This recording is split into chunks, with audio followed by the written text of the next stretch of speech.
All right, board fam, Eric here. It is time for another AMA video. Ask Me Anything, where you guys can ask me questions anonymously. That means I don't know who you are. Any of the people that ask these questions, I have no clue. And if you would like to participate in this and possibly have your question answered in one of these videos, you can go down the description box, click the link, and then submit your question. We're gonna do 5 questions in this video, but if you would like to become a channel member to support the channel, you will get all of the additional questions from the last week that do not get answered in this video, all for you to watch at your leisure.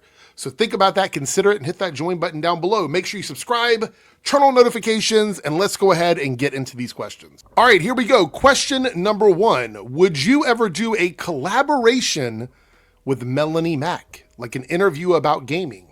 It's not a troll question. I feel like it is. I don't know. I feel like this is a troll question.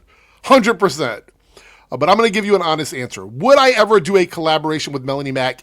Hell no. I would never do a collab with her. There are some people, we're not going to talk about those names here, but there are some people in that space that I would not mind having like a one-on-one conversation with. You know, there's some of them that I feel like possibly aren't as corrupt or completely gone as others, and I would not mind having a chance to chat with them. Melonie Mac, this is probably not PC, so I apologize in advance. She's a little cuckoo, and this is me armchair diagnosing her and sort of talking shit. It's a little bit of both. I don't think there's any value in having a conversation with her. I've seen her with quartering. I've seen her on other streams. She doesn't add a lot. I don't believe her. She's very fake. She's a fake person. If you watch her videos and then you watch her on other people's channels, she's very quiet. Sometimes she doesn't speak up with conviction about things that she cares about. If she's challenged on stuff, she just kind of backs down on it usually. So she's a very fake person. She's a little crazy. And again, I mean that in the most cartoon way possible. I don't think there's anything gaming related that I would need to know about her that would require me to do a quote unquote collab Q&A video with her. I just don't see that happening. I'm actually glad that she's not really making too many videos anymore. I know she still live streams, and I think she did a video about the Tomb Raider TV show or something. But I'm kind of glad that she isn't contributing really to the toxic spaces anymore. I'm glad she's not doing it because reacting to her literally was one of the worst types of videos I ever had to do, because she's just so ignorant and so completely off her rocker. I mean, again, I don't know any better way to put this. And so when I was watching her content, it was just like, I believe that she believes the things she's saying, and the things she's saying are batshit crazy. So no, I would not do a video with Melonie Mac. Thank you for your question. Up next, are you aware that Wes from Thinking Critical and Jester Bell are friends? He's invited her into his live stream. Also, can you comment with the fact that Wes supports ICE and he supports MAGA? Wes is 100% a anti-woke grifter. I agree with your last line there. Like 100% a grifter. And unlike Melonie Mac, I don't know if Wes completely believes the stuff that he's talking about. I feel like he doesn't. He did a promo for somebody's cover. I don't remember exactly which one it was. It's been like a couple months I talked about it, but he was doing like some sort of promotional thing with a cover for a comic, and then the comic company that he was doing the promo with got benefits from doing the covers, like from sales on the comic. So yeah, I believe he's a grifter. I don't know how much of it he actually truly believes. Like, I think he's obviously doing it for the money, but I'm not sure how much of it he's like 100% in on.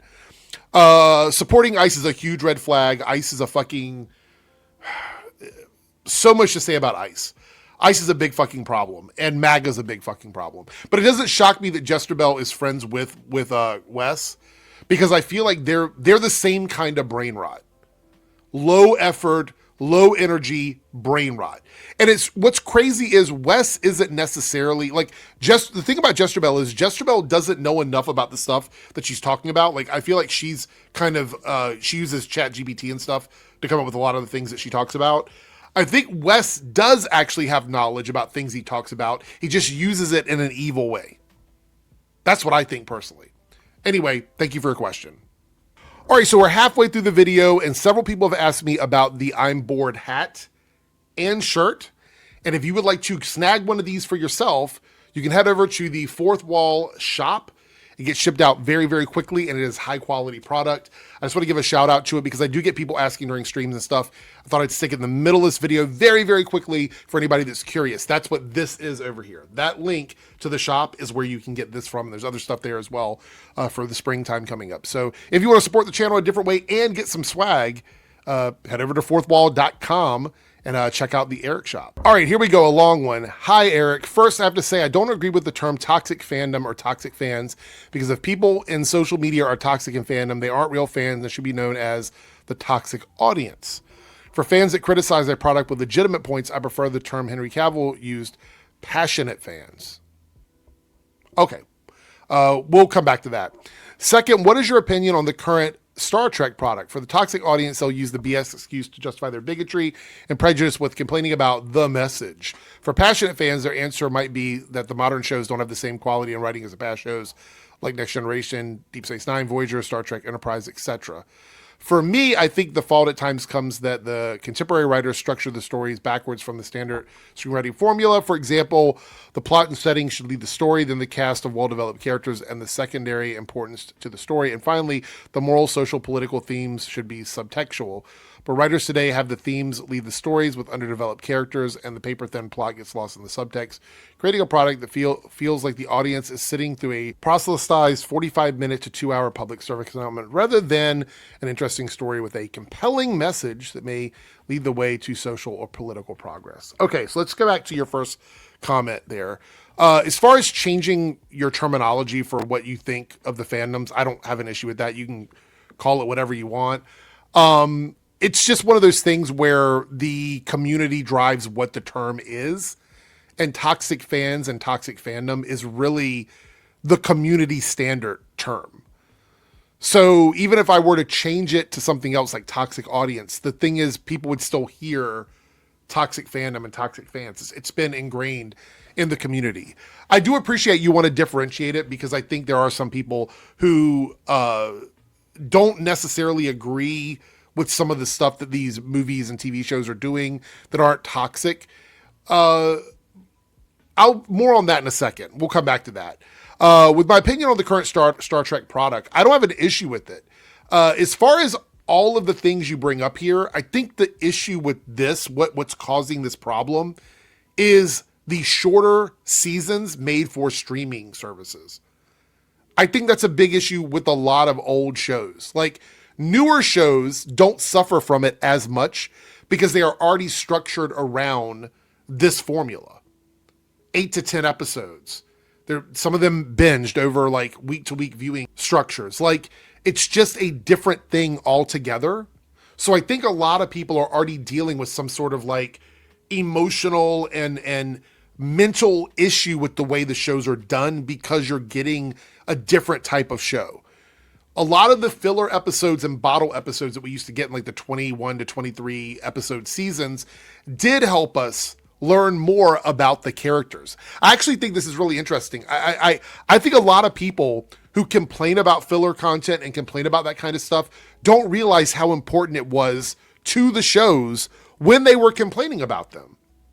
Because when you had an episode that focused on like one character, even if you didn't like the episode, subconsciously in your mind, you know more about that character. And so you feel like you have a better idea of who that character is as the season progresses or as the show progresses. And I think that's a big issue. That's the reason why the core story has to drive the seasons instead of individual character stories being super important, because they don't have a lot of time to do that. The shorter seasons mean they have to get to the finish line faster. They can't take so many exits off of the interstate to go look at this thing and go look at that thing. You have to get to that point as quickly as possible.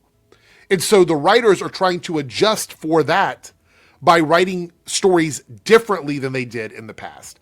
In the past, you could have a main story that gets like 11 or 12 episodes of a season, and then the other half of the season could be individual stories or one-off adventures with these characters that sort of exist to make the world feel bigger and better. What's happening here is that you have the same amount of characters in less than half the time that you're spending with them in the shows. And so that's an issue. But that's why everything feels so heavy-handed. They don't have time to play around with it. You have, whatever it is you're trying to say has to be, for a lot of these shows, extremely obvious, because you can't wait like 6 episodes for people to get it. They have to get it in like 1 or 2 episodes.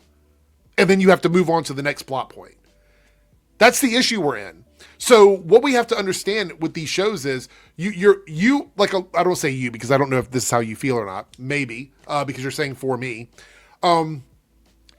You're fighting the, how do I put this? You're fighting the wrong battle, right? You're fighting for more quality, but the quality that you're asking for, the things that you're asking for, cannot be achieved in the way you want them in 8 to 10 episodes. The cast is too big. When you're dealing with like 10 or 12 characters, it's too big for that amount of episodes. You're going to have characters that get left by the wayside. You're going to have storylines that feel very shallow and very quickly resolved. You're going to have those things just because of the way it's done.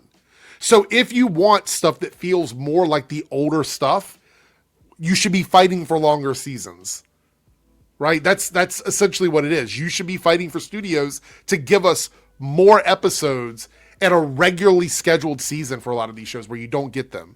I do disagree completely with one of your statements here, though. The 2-hour public service announcement, rather than an entertaining story with a compelling message that may lead the way to social or political progress. I don't agree with that, because I don't think that there's even space for that anymore. I don't think there's room, because of the quote unquote toxic audience that you're talking about here. I don't think there's room for that anymore, because the discussion that you're having, the nuance that you're looking for, and I've said this like a million times now, it doesn't exist anymore. It's been chopped up and thrown into the fucking water. It's chumming the water for the sharks. And the sharks are what matters now. All of the nuance is just fodder for them. And that's it. That's what's happened. There's no real intellectual conversations about these shows anymore. Not at the level they were. If I were to make a video breaking down Star Trek in the way that you want to chat about it, like here, those guys would just watch that video and laugh at it and use memes and call it coping and seething and all of that, because that's the way they view things. And then immediately that content that I have made becomes a punchline or a gag, because they don't want that. So you don't think you're on the same side as them, even if you have like legitimate complaints. But the problem is there's no pushback from the legitimate complaints people against the toxic people. You don't see that, because I know there's several people right now that I interact with who sometimes agree with some of the complaints from that side, but you never see them push back when they disagree. And that's the problem. So we need to change the culture. And if you want to change the way the shows are done, you need to be fighting for longer seasons or longer episodes, because otherwise this is going to be the situation with everything out there that falls into this bubble. Anyway, thank you for your comment and your questions. Next up, what do you think about ICE and how this country is going? Love the content, bro. Well, thank you. I appreciate you for leaving this comment. I have a lot to say about this. I could probably do an entire live stream on it. Matter of fact, I think I'm going to have to at some point, because I feel really passionate about this. I see a lot of this happening, being chatted about between like friends and family members and things like that. And I think it's a really interesting and scary situation. So we had Renee Good, who now we know that the shots that were fired, it was the third shot that examiners believe was the one that ended up killing her. So she could have survived. I mean, even with the one through the windshield, she could have survived. But the agent, who clearly lacked proper training and restraint, couldn't control themselves and murdered her. And so that happened. And then today, I'm not sure when this comment was left, but then today we had another man who was literally murdered in the street by ICE. We have them like picking up kids, 2-year-olds, 5-year-olds, and using them as bait for their family members. This is all scumbag shit, man. And then the administration literally covers it up. 100% covers it up. But it does look like the funding that they were supposed to be getting. So we're probably going to have another government shutdown in a couple weeks.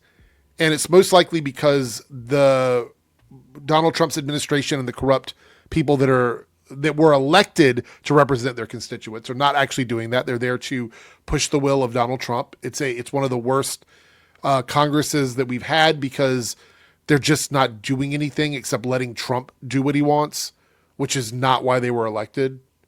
They want to make you believe that, but it's not. They're supposed to be representing the people in their constituents, the people that voted for them. But it looks like the Democrats are not going to approve any funding for ICE, and the government will partially shut down because of that. And they need to stick to it this time, 100%. Defund ICE. And I hate that I have to say this, but I think it's important. Do we need some sort of immigration organization that works on this stuff? Yes. But this is not what they're doing. This is 2 American citizens now that have been shot and murdered by ICE. And any rational government would pause what they're doing, pull the agents back in, and bolster the training a bit. But they can't do that because Stephen Miller has set this standard of getting, I think it's 3,000 people a day. And they get paid for bringing people in, whether that person is actually here undocumented or not. So these people want that money that has been stolen from us. Our taxpayer money that was supposed to go towards social programs and things to help better the communities have been taken from us and funneled into this ICE shit. So we're paying for this, which should make a lot of people angry. Even conservatives should be angry about that. But they're not. Not all of them. But now they've got murdered American citizens. They're lying on camera about what happened. The one from today, this is Sunday when I'm recording this, Sunday morning. The one that happened, well, it was yesterday, technically, Saturday. The one that happened on Saturday, there's clear video of what happened. Clear video. And Kristi Noem still gets up on camera and lies about it. Stephen Miller still lies about it. This is a scumbag administration. 100%. And I said before that with the whole Renee situation, if she had been doing what they were actually accusing her of, I'd be like, well, we need a proper investigation into it, right? She was actually trying to run the agent now. But we know that's not what was happening. And I was willing to concede with some people and say, well, I understand. Maybe you want more investigating. But now after what happened today and seeing what's going on, there's no more concession. No more good faith conversations about it. There are some people that are just okay with ICE literally executing people. There's some people that are okay with that. I am not. I don't think our government should be running around playing around with the First Amendment, playing around with the Second Amendment, playing around with all of our amendments, taking away our rights, and murdering people in the streets. I don't think that should be happening. It's not something I would ever be okay with.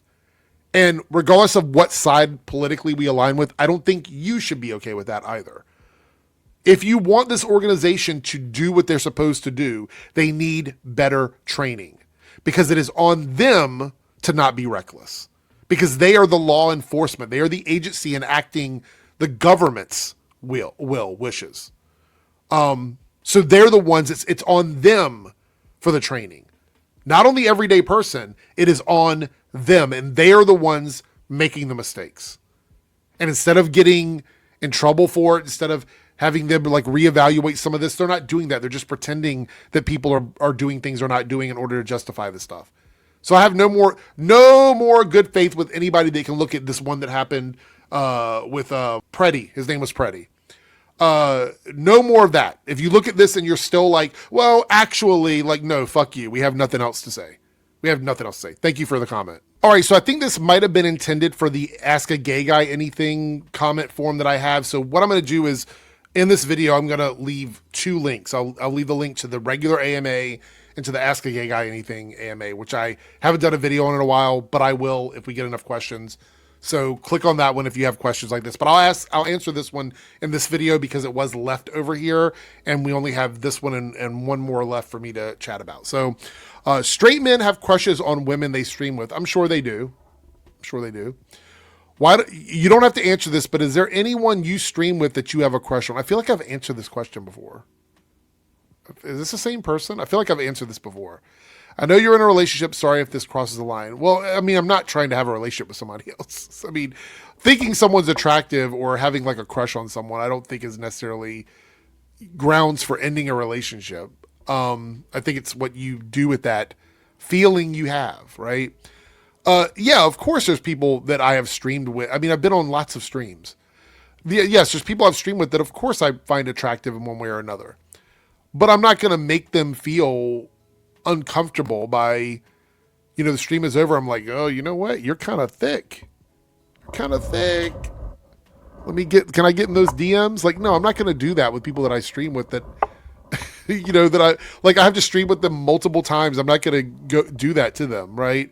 But yes, there's absolutely people that I think are attractive that I stream with. I stream with a lot of really attractive people across the board. So yeah, of course. But yeah, for me, it's a line crossing thing. Like, I'd never want anybody to feel, uncomfortable streaming with me. You see what happens with like quartering a Melonie Mac? Like, that's fucking uncomfortable. Like, I don't think anybody should be subjected to that. Anyway, I will put the link for the Ask a Gay Guy Anything in the description box for anybody that wants to like ask a question like this so I can put it in that video. Anyway, thank you for your question. All right, that's it. That is the end of the video. Thank you so much for watching. If you're watching this on playback now as a regular video and you would like to get more of this content, you can become a channel member and you will get access to the members only videos where I answer more questions that are submitted during the week from the AMA. So you get more of that there. If you like to support the channel another way, that is how you do it, by becoming a channel member. The lowest tier possible gives you access to member only videos. With that being said, I'm out of here and I will see y'all in the next video. Take care.